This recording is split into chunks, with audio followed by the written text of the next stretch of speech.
प्रणाम। निर्विकल्प योग केंद्र में आपका स्वागत है। मैं हूं गणेश अविनाश मिश्रा। आज योग को लेकर के एक नए स्वरूप में मैं आया हूं। देखिए, मन यानी हमारा चित्त, जीवनी शक्ति यानी हमारा प्राण और आत्म तत्व, ये तीन का समुच्चय ही मिल करके हम मानव बने हैं और इन तीनों के अपने गुण और धर्म हैं। योग मन से अमन की यात्रा का नाम है। इसी मार्ग में, इसी यात्रा में हमारे इस शरीर की सबसे महत्वपूर्ण भूमिका होती है और इसीलिए हम सबका ये प्रयास होता है कि हम शारीरिक रूप से अपने को स्वस्थ रखें, सुदृढ़ रखें, ताकि हम योग की जो गहनतम साधनाएं हैं, क्रियाएं हैं, उनको अपने जीवन में उतार सकें। और इसी को ध्यान में रख के हम आपके बीच समय समय पर अलग अलग विषयों पर योग की चर्चा करते हैं।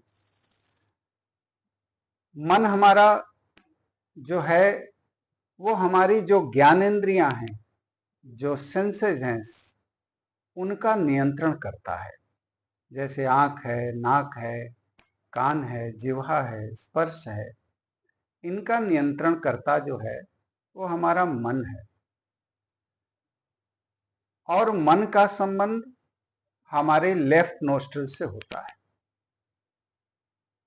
दूसरा है हमारा प्राण तत्व यानी जीवनी शक्ति, और वो हमारे जो कर्म इंद्रियां हैं, हाथ है, पैर है, मुख है, इस तरह की जो कर्म इंद्रियां हैं, उनका नियंत्रण हमारी जीवनी शक्ति करती है, प्राण तत्व करता है।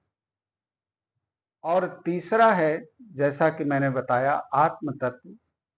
वो कुछ करता नहीं है, वो इन सब क्रियाओं का साक्षी है। तो मैं ये बात इसलिए कह रहा हूं कि योग का बहुत ही गहरा संबंध हमारी श्वास की क्रियाओं से है।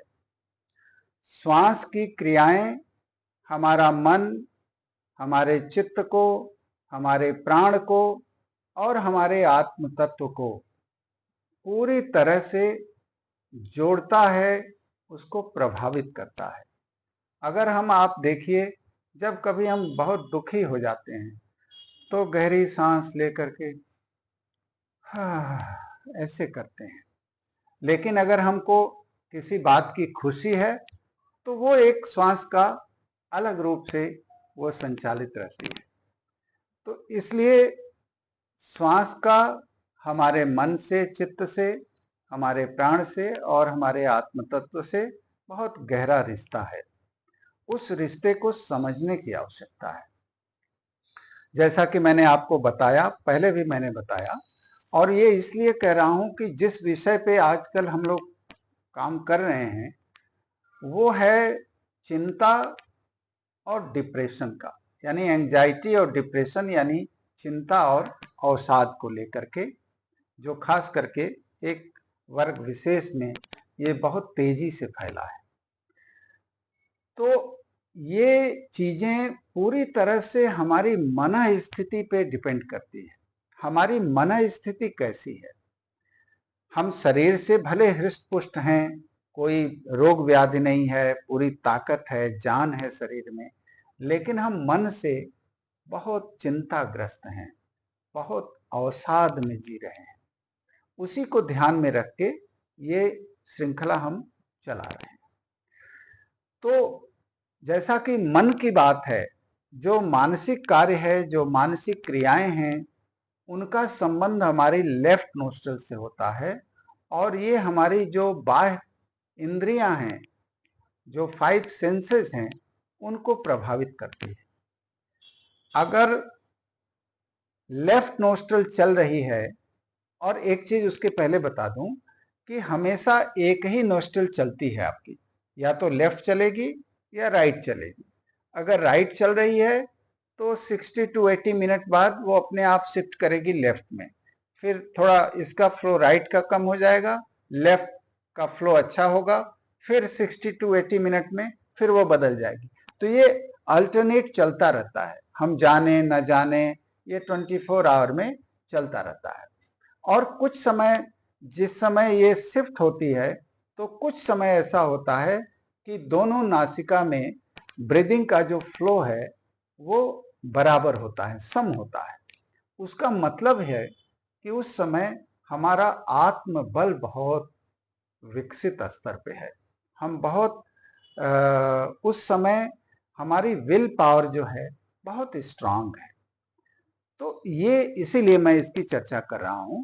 तो आप समझिए कि जो हमारा लेफ्ट नोस्ट्रल अगर चल रहा है तो उस समय हमारा मन बहुत सक्रिय है, बहुत हर चीज के बारे में बहुत सोच रहा है, समझ रहा है, ये कर रहा है, वो कर रहा है।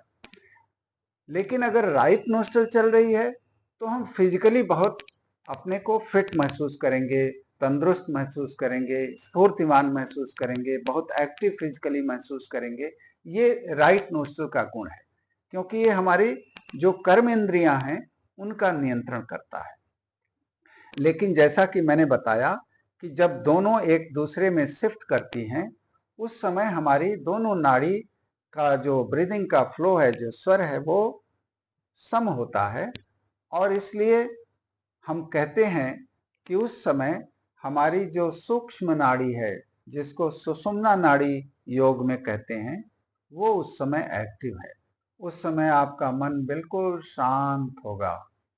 मतलब उस क्षण को अगर हम अधिक से अधिक बढ़ा सकें, हम उस टाइम को इंक्रीज कर सकें, वही आप समझिए कि योग की महानता है। योग में आसन है, लेकिन उसकी उतनी भूमिका नहीं है जितनी कि आपको इस सुषुम्ना नाड़ी के एक्टिवेशन को का जो प्रोसेस है उसको और उसकी टाइमिंग को बढ़ाने का। तो इसको ध्यान में रख के इस श्रृंखला को हमने शुरू किया है। आज हफ्ते का ये तीसरा लेसन होगा। इसके बाद नेक्स्ट वीक में भी हम आपको और चीज़ें जो योग की हैं वो हम आपके बीच में रखेंगे। लेकिन ये बताना आपको बहुत आवश्यक था कि हम क्यों श्वास के ऊपर ज़्यादा बल देते हैं। श्वास के ऊपर इसीलिए बल देते हैं कि ये हमारे योग का मूल है, रूट है ये।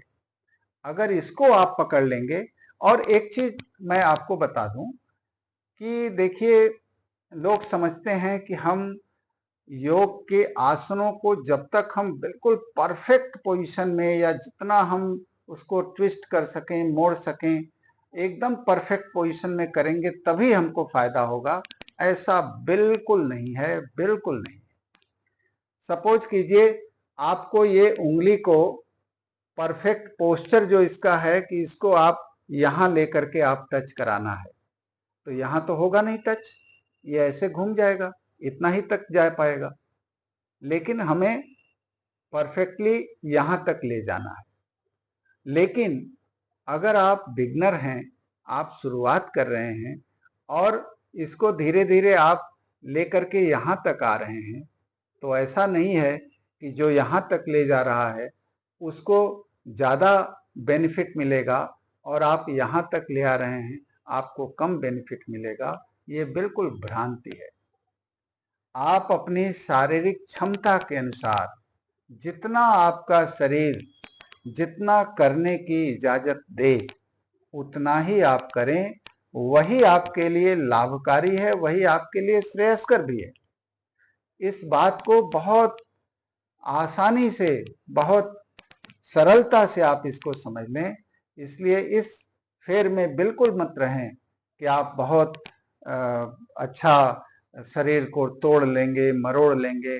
तो आप बहुत अच्छे योगी, योग साधक बन जाएंगे, ऐसा बिल्कुल नहीं है।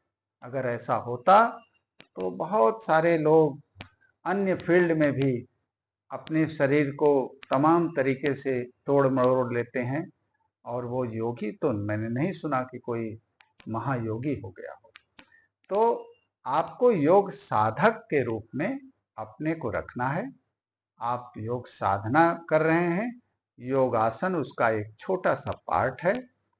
असली ये है कि हम उससे आगे बढ़ें और उसकी मूलभूत जो क्रियाएं हैं, जो सूक्ष्म क्रियाएं हैं, जो आपके शटल बॉडी को एक्टिवेट करती हैं, जागृत करती हैं, उन क्रियाओं को आप करने का प्रयास करें, वहां पहुंचने का प्रयास करें, ताकि आपको बाहरी जो प्रकोप है आपके भौतिक शरीर के ऊपर वो कम से कम हो या हो ही ना।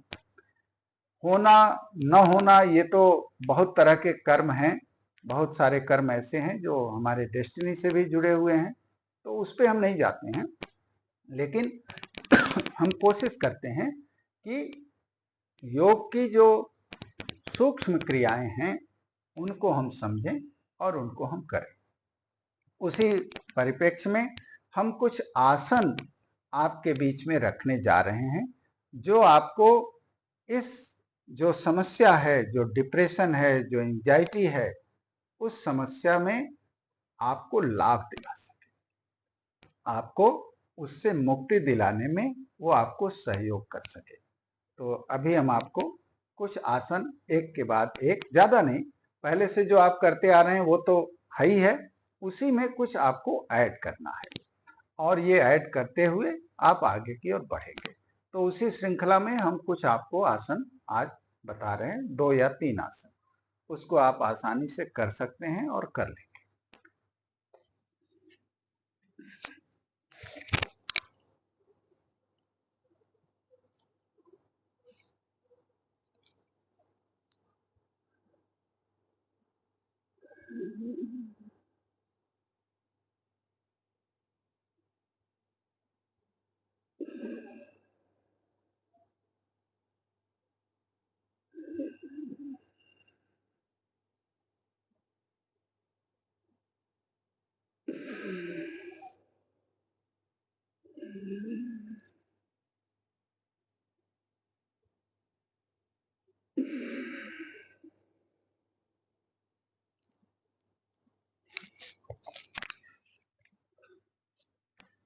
इसको कहते हैं शलभासन।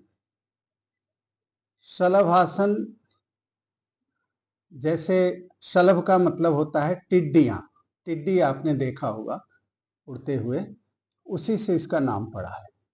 इसमें क्या करेंगे कि इनहेल करते हुए, डीप इनहेल करते हुए, दीर्घ पूरक करते हुए आप अपने बाएं पैर को, लेफ्ट को सीधा ऊपर उठाइए, बहुत ज़्यादा ऊपर नहीं, 30 to 40 डिग्री तक, और पैर को बिल्कुल टाइट रखना है, एकदम सीधा, जैसे कि आपके पैर को कोई पकड़ के पीछे खींच रहा हो। 10 सेकंड तक आप रुकिए, यानी 10 तक आप काउंट करिए, फिर रिलैक्स कर दीजिए सांस छोड़ते हुए। फिर आप दूसरे पैर को ऐसे ही उठाइए, ब्रीद इन के साथ इनहेल करते हुए 10 सेकंड रुकिए, और फिर सांस छोड़ते हुए रिलैक्स कर दीजिए। इसी तरह से आप दोनों पैर को एक साथ उठाइए, और ध्यान रखिए कि सांस इनहेल करते हुए जब आप उठाएं पैर को, तो दोनों पैर बिल्कुल सीधे रहें, एंकल और घुटना जुड़ा रहे, और आपका चिन का हिस्सा ग्राउंड पे लगा रहे।